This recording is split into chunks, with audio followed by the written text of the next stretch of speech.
segundo daqueles itens que nós falamos lá era o colostro, né?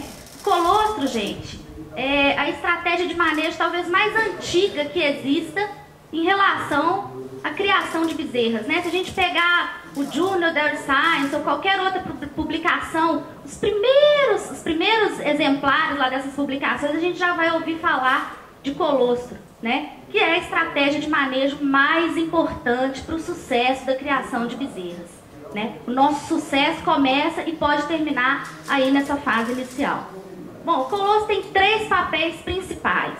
Papel imunológico, que é bem conhecido de todo mundo, né? O tipo de placenta dos ruminantes impede a passagem de anticorpos, né? Então, com isso, o bezerro nasce desprovido de defesas. Então, o colostro tem esse papel imunológico aí de passar, de fazer uma transferência passiva de imunidade para os bezerros. Um segundo papel, que é menos estudado, aí, que o pessoal às vezes negligencia mais, seria o papel nutricional, né? O bezerro, quando ele nasce, ele tem muito poucas reservas energéticas, né? Então, se a gente deixar esse bezerro 18 horas sem se alimentar, ele vai acabar com toda a reserva de energia corporal dele.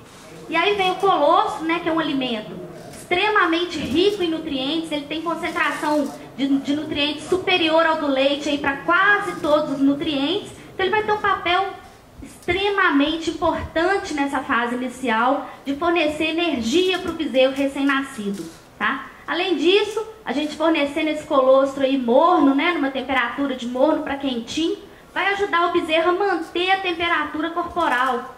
Ele nasce também em função das poucas reservas corporais de gordura. Esse bezerro tem muita dificuldade em produzir calor. Então, o colostro ajuda nessa termogênese aí, nessa geração de calor nessa fase inicial, que é muito importante também para manter o bezerro vivo.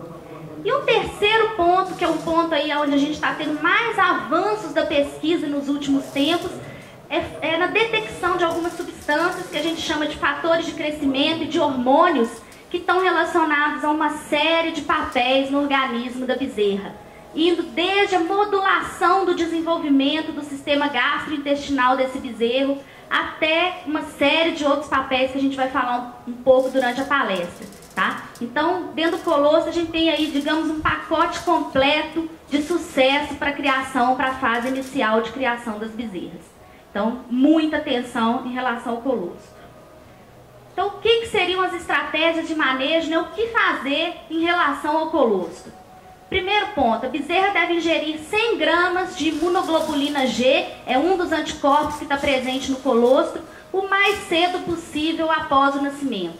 Quando que é o mais cedo possível? Se puder ser no primeiro minuto de vida, melhor. Se não puder, dentro dos 30 primeiros minutos de vida, tá? Então, 2 litros dentro dos 30 primeiros minutos de vida e mais 2 litros nas primeiras 6 horas de vida da bezerra. Esse é o manejo adequado de colostragem. Por que a gente fala em trabalhar com 4 litros, né? 2 litros nos 30 primeiros minutos, 2 litros nas primeiras 6 horas. Porque um colostro com 60 miligramas por ml dessa imunoglobulina G que nós falamos ali, se a gente imaginar que 25% do total que a gente forneceu desse colostro vai ser efetivamente absorvido pela bezerra, isso aí vai representar aproximadamente um teor de 15 miligramas por decilitro dessa imunoglobulina G lá no plasma, no sangue do bezerro, tá? E esse valor aí, eu já coloquei até em vermelho, é o valor que a gente considera como protetor. Quando a gente pega um bezerro 24 horas após o nascimento, coleta o sangue dele, vai dosar as proteínas totais para ver se a gente fez a colostragem de forma adequada, a gente precisa achar esse valor aí como mínimo de 15 miligramas por decilitro, tá? Então aí, por ml, desculpa. É por isso que a gente surgiu essa recomendação dos 4 litros de colostro. Bom, frisando também a importância de fornecer o mais rápido possível após o nascimento. Por quê?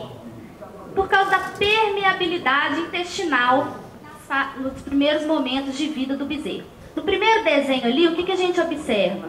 Uma mucosa intestinal com vários poros, né? Com vários canais abertos. Estão vendo aqui os canais. O que esses canais vão fazer? Eles vão permitir a passagem de imunoglobulinas intactas, sem sofrer nenhum processo digestivo.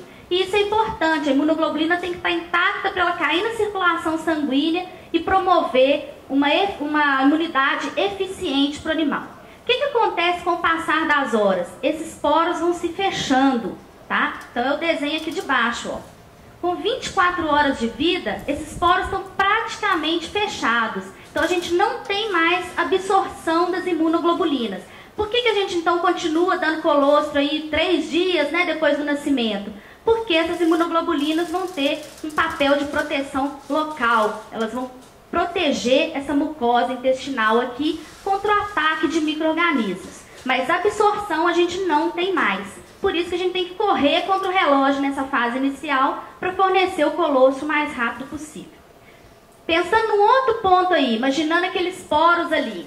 Vocês acham que aqueles poros são seletivos, né? Tem um porteirinho parado lá na porta e fala assim: você é anticorpo, passa, você é bactéria, volta. Você é anticorpo, passa, você é bactéria, volta. Não tem, né? Então ele permite, além da passagem dos anticorpos, ele vai permitir a passagem de outras moléculas grandes, né? E aí a gente vai incluir as famigeradas bactérias e outros micro-organismos, tá? Então, por que a gente tem que correr mais uma vez? Porque ao mesmo tempo que a gente está fornecendo o colostro, o bezerro está entrando em contato com o ambiente ali, com o peito da mãe dele, com o chão, e está ingerindo bactérias, e essas bactérias também vão passar intactas por esses poros. Então a gente tem que ser mais rápido que elas e fornecer a proteção antes delas, antes que elas atinjam aí a circulação sanguínea. Bom, nós estamos falando em qualidade de colostro, em 15 mg por ml de imunoglobulina. Como é que nós vamos saber isso? Né? A vaca pariu, está lá o colostro. Como é que eu vou saber se esse colostro vai me fornecer essa quantidade de imunoglobulinas que precisa para a proteção do bezerro? Né? Como é que eu vou assegurar que isso realmente vai estar acontecendo?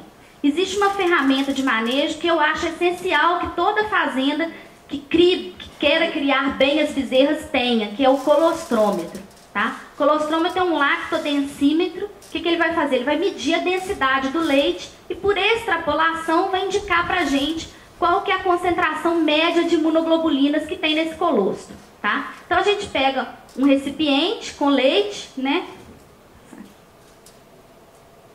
Está mostrando o recipiente. Você vai mergulhar o colostrômetro lá dentro e o colostrômetro vai flutuar.